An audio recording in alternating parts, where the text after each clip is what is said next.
You remember the old McDonald's slogan, "You deserve a break today"? Well, it gets a new twist with protesters this week. You may have seen it nearby you. In New York City area and across the country, fast food workers, they walked off the job en masse, seeking higher pay.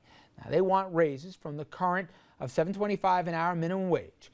And a lot of people have been talking about what it costs if you're going to pay people more. It's something the president, he addressed the issue as well this week.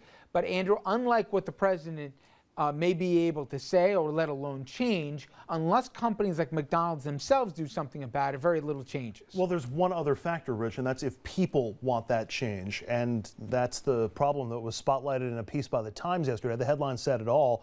Inequality in America, they say the data is sobering, and not only is the divide between the haves and the have-nots staggering, but don't hold your breath for sweeping changes. As the article says, the president's most powerful proposals to remedy this income inequality remain as unlikely as ever to emerge from the nation's partisan divide. But what if fast food companies just decided to pay workers more, even if that meant passing along the cost to consumers? Right now, the average price for a Big Mac is $4.56, and the people who make it for you earn minimum wage. That's $7.25 an hour, or just over 15 grand a year. So what if we raise the price of that Big Mac just 9 cents to $4.65? Well, it turns out that 9-cent price hike could help raise worker pay nearly $2 an hour. That's over $19,000 a year, and it pushes them over the poverty line. Okay, if we can do that much, what if we add another nickel to the price of the Big Mac? Then it goes up only to $4.70 on average, but for workers, that's close to another $2 an hour and over 23 grand a year. Finally, let's add just a little bit more to the price. Let's go all the way up to $4.78 for a Big Mac. We've added 22 cents now to the cost of each burger, 22 cents. But for the people behind the counter, they are loving it. That's way more than just chump change. They go to $15.23 an hour or $31.06 a year. Again, 22 cents more for each Big Mac, doubles the salary for each worker. And Rich, it makes Happy Meals so much more happy. I knew he was going there, Dominic. What do you think, guys, the public would say? Maybe not even the $4.70, but just bringing it up 10 cents, 15 cents. We all agree material difference here between 15 grand and 19 McDonald's grand. gives it to the employees. Assuming they do, right. And I would think it's a phenomenal marketing campaign, right? You pay us, we'll pay the workers more, we'll get them over whatever. Do you think the public would say, well, yeah, what's 10 cents for a Big Mac? The public wouldn't have a problem with it, but McDonald's would be concerned if they would be selling fewer Big Macs. That's the first problem.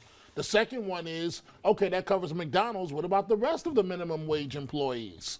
I mean, but to stick to your premise of just McDonald's, it's a very simplistic one, but I think that the public wouldn't have a problem paying 22 cents more. You buy that, Rich? I gotta agree.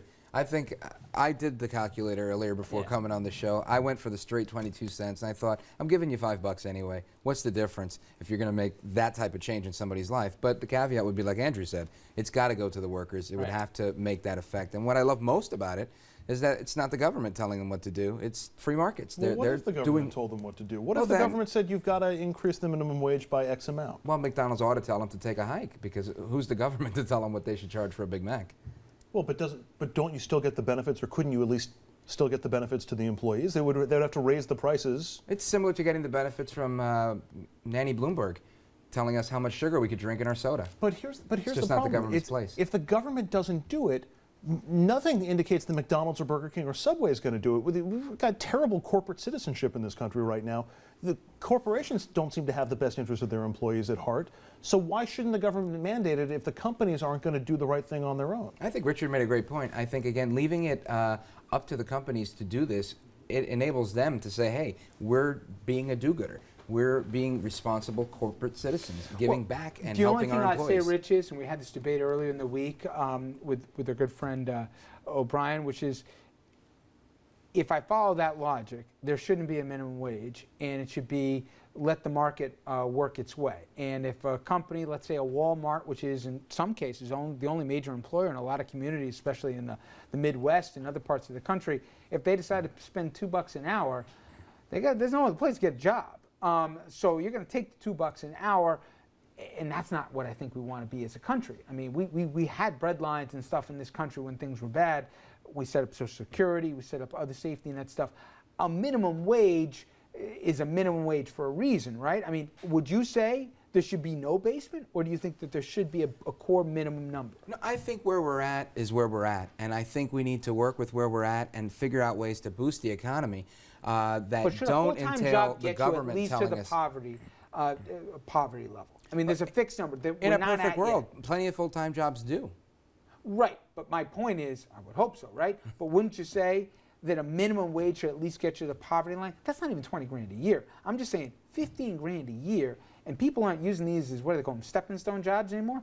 A lot of people are using these, they've become full-time gigs. I didn't know Making a anybody who life- said, yeah. I'm going to be at McDonald's here 5 years from now. I'll see you at Mickey D's when you come by the Golden Arches. It was for a couple months till they found a better gig. Now some people are saying, hey, you know, I'm looking at this as a career, and I'm still at 725. I mean, Well, the other side of that coin is just really, if the government imposes upon a manufacturer or McDonald's or anybody. like he said, if they don't, they're never going to do anything. I think that's debatable. I think that the media attention that it's getting now can only be escalated. That they're walking out across the country. I'll bet you I a think Big we're gonna Mac. see- They don't raise the prices here unless somebody makes it. I don't know if I'll they're take gonna you that hold bet. your breath waiting Yeah. for government to increase, the Oh, Republicans he's to buying increase me minimum one. I don't know wage. if he'll do Big Mac. We'll do something. All right, coming up next here, we're going to leave politics behind for a minute and ask what has happened to the music industry. And more specifically, why is it getting harder and harder for the professionals here to support themselves as basically professional musicians? We're going to hear from one such musician when we come back about the changing economic landscape of music.